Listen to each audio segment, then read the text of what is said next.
कि आज मैं हमेशा आपकी एडमिनिस्ट्रेशन को बताने की कोशिश करता रहा हूं कि आप वाशिंगटन डीसी में आप इंडिया से 50 साल पीछे हैं। इस प्रेशर को नहीं पाकिस्तानी लोग समझते। यहाँ पे जितनी फॉर्च्यून 500 कंपनीज हैं उनके तो हुए, प्रेस कॉन्फ्रेंस हुई, लेकिन कोई ठोस पेशरफ्त नहीं हुई इस पे।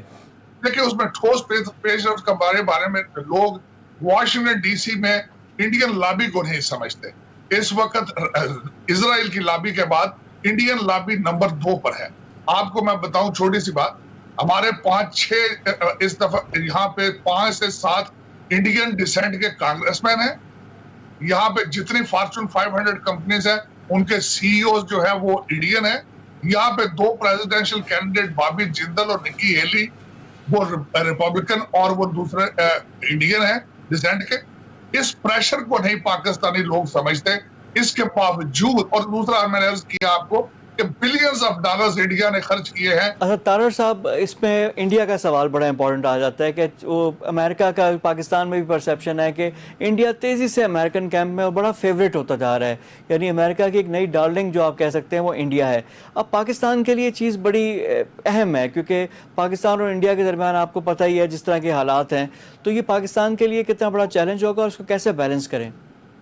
सबसे पहले तो बैलेंस ये करना पड़ेगा कि आपको सबसे पहले अपना फॉरेन मिनिस्टर देखना होगा। आपका फॉरेन मिनिस्टर लोकल पॉलिटिक्स में इंटरेस्टेड है, उसके फॉरेन पॉलिसी उसके टेबल पर नहीं है। वो -1 फार्मूले में भी कैंडिडेट है, वो फॉरेन पॉलिसी में इंटरेस्टेड ही नहीं है। आप जरा आप अकेले बैठ के हर पाकिस्तानी जयशंकर के साथ सबसे पहले अपने फॉरेन मिनिस्टर का मुआवजा करें। आपका फॉरेन मिनिस्टर आपकी फॉरेन पॉलिसी को लेके कितनी एडवोकेसी बाहर कर रहा है, कितने दौरे कर रहा है बाहर जाके। सबसे पहले तो आपको ये देखना पड़ेगा। और उसके बाद ये है कि आपको देखना पड़ेगा चाइना के साथ और टर्की के साथ ज्यादातर पिछली गवर्नमेंट्स जो थी उनके रिलेशनशिप किकबैक्स के होते थे। आपको चाहिए एक सॉलिड बेसिस पे देखें कि दुनिया किस रुख पे जा रही है, दुनिया बैलेंस अपने आप को किस तरह करती है। You still on American table, आप अमेरिका के टेबल से नहीं उतरे हैं। हाँ, देखिए आज मैं हमेशा आपकी एडमिनिस्ट्रेशन को बताने की कोशिश करता रहा हूं कि आप वाशिंगटन डीसी में आप इंडिया से 50 साल पीछे हैं, आप इसको बैलेंस करें।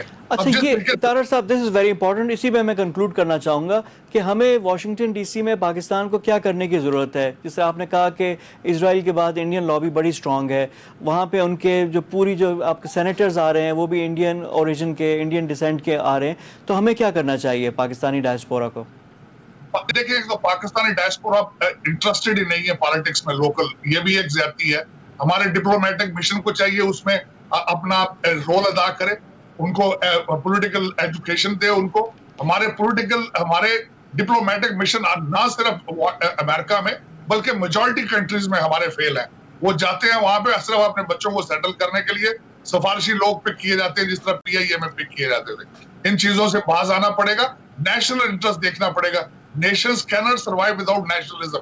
मैं बार बार ये कहता जा रहा हूँ, अब मुसलसल कहता जा रहा हूँ।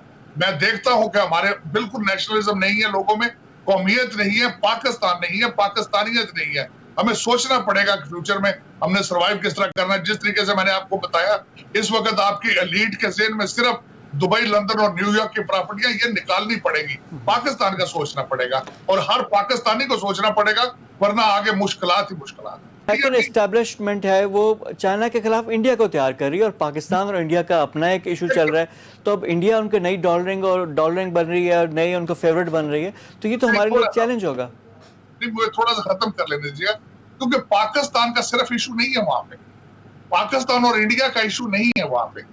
आप देखिए किस तरीके से उन्होंने श्रीलंका की जाके टेक ओवर की है पोर्ट, उन्होंने किस तरीके से आपकी उन्होंने ग्वादर में टेक ओवर किया, किस तरीके से नेपाल में उन्होंने पेनिट्रेट किया, किस तरीके से भूटान में चले गए, किस तरीके से बांग्लादेश में इन्फ्लुएंस कर रहे हैं वहां पे। तो they have become a regional threat. African country में एक्सक्लूसिव राइट्स उनके, चाइना उसमें आपका कसूर नहीं है।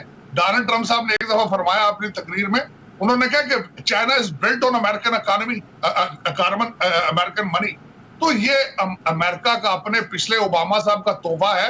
रशिया ने जाके सीरिया में नेवल बेस बना ली थी, यूक्रेन क्रीमिया में जाके उन्होंने यूरोपियन थ्रेट देना शुरू कर दी। जर्मनी जहां के आर्मी बेस है अमेरिका की, सारे एनर्जी कॉन्ट्रैक्ट्स उनके रशिया के साथ है। ये ओबामा साहब के तोहफे हैं जो हम आज झील रहे हैं, और ये बेहतर होगा। डोनाल्ड ट्रंप हमारे कैरियर चले गए हैं वहां पे साउथ चाइना सी में, दे आर एक्सरसाइजिंग इट।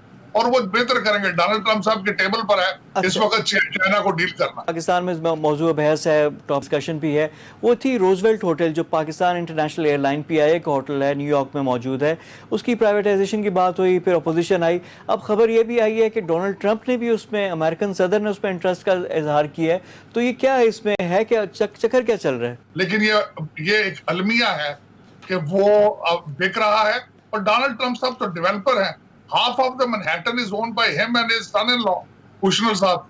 तो अल्टीमेटली जो एक चीज मार्केट में फॉर सेल आएगी तो उसमें इंटरेस्ट अपना दिखाएंगे। बल्कि मैं समझता हूँ ये ट्रेजेडी है। उसकी मालियत PIA की मालियत से ज्यादा उस होटल की मालियत है।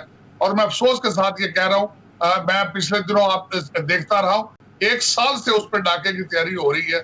अफसोस के साथ मैंने कई अपने जानने वाले पाकिस्तानियों को जो मुहब्बे वतन लोग हैं, मैंने उनसे कंप्लेन भी की है ये क्यों हो रहा है इस तरह, लेकिन वो बेबस हैं जिस तरीके से उस पर किया जा रहा है। अब देखें उस पर डोनाल्ड ट्रंप साहब या उनके दामाद को आप तो नहीं ब्लेम कर सकते। वो आपको बाय फोर्स आपको नहीं मजबूर कर सकते कि आप होटल उनके हाथों बेचें।